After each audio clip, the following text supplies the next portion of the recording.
Hello friends, welcome you all in maths by Avinash computer. Concept of the day मध्ये पाहणार आहोत आपण वेळ आणि अंतर या चॅप्टर मधील प्रश्न जो की तलाठी परीक्षेमध्ये विचारलेले प्रश्न आहे. काय म्हटलं त्यांनी एक्स आणि वाय यांचे वेग अनुक्रमे 126 किलोमीटर पर आवर आणि 40 मीटर पर सेकंद आहे. त्यांनी एका तासात पार केलेल्या अंतराचे गुणोत्तर किती आहे पहा.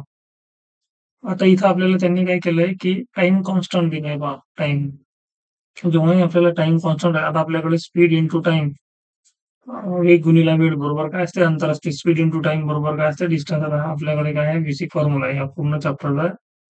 हा काय बेसिक फॉर्म्युला आहे पहा. जेव्हाही पहा वेळ कॉन्स्टंट असते, तेव्हा वेग हा डायरेक्टली प्रोपोर्शनल असते अंतराला. जर वेग वेग कॉन्स्टंट असेल तर वेळ डायरेक्टली प्रोपोर्शनल असेल अंतराला, लक्षात घ्या. आता इथं आपला वेळ सेम आहे म्हणजे कॉन्स्टंट आहे. 1 तासाचं दोघांसाठी, एक्स आणि वाय दोघांसाठी काय आहे, इथं वेळ सेम आहे. 1 तास दिलेला आहे त्यांनी. एका तासात किती जातील ते. मग आता इथं काय होते पहा, जर वेळ जर दोघांसाठी सेम आहे, तर वेग हा डायरेक्टली प्रोपोर्शनल काय अंतराच्या होईल. म्हणजे जेवढा ज्याचा स्पीड, जेवढा ज्याचा वेग, तेवढं ते अंतर चालतील. सिंपल आहे.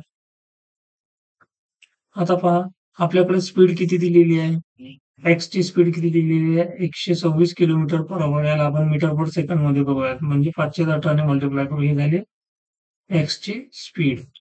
तर हे एक्स ची स्पीड. आता आपण काय करू, वाय ची स्पीड घेऊयात. वाय ची स्पीड किती आहे, तर 40 मीटर पर सेकंड. आता याला आपण काय करू, सॉल्व्ह करूया. आधी स्पीडचा रेशो काढूयात, आपण वेगाचा रेशो काढूयात. याला सॉल्व्ह केल्यानंतर काय होईल, 126 इंटू 5 40 इंटू 18. आता हे होतील 5 8 40 आणि हे 18 7 24 असे, म्हणजे हे 7 8. हा झाला स्पीडचा रेशो दोघांचा. आता इथं मी तुम्हाला सांगितलेलं आहे पहा, हे जे आहे, जो स्पीड ही डायरेक्टली प्रोपोर्शनल का आहे, डिस्टन्स आहे. वेग हे डायरेक्टली प्रोपोर्शनल टू काय आहे, अंतर आहे. म्हणजे जो वेगाचा रेशो असेल तोच काय असेल, अंतराचा असेल.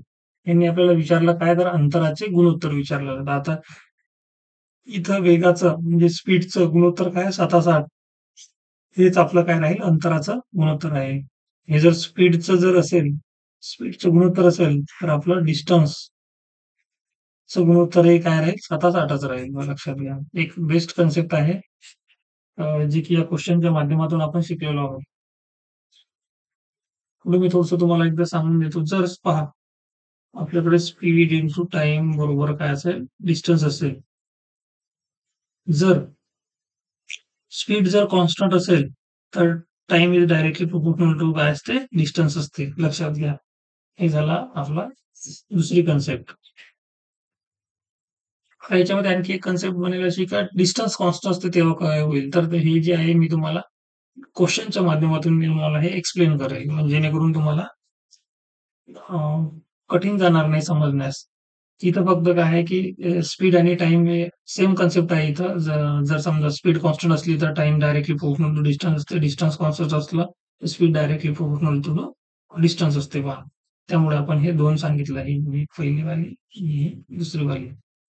तर तिसरा कन्सेप्ट राहील की डिस्टन्स कॉन्स्टंट असते तेव्हा काय करायचं, ते आपण नेक्स्ट क्वेश्चन मध्ये वगैरे आपण पाहूयात. नेक्स्ट व्हिडिओ जेव्हा आपला येईल. ठीक आहे फ्रेंड्स, थँक्यू.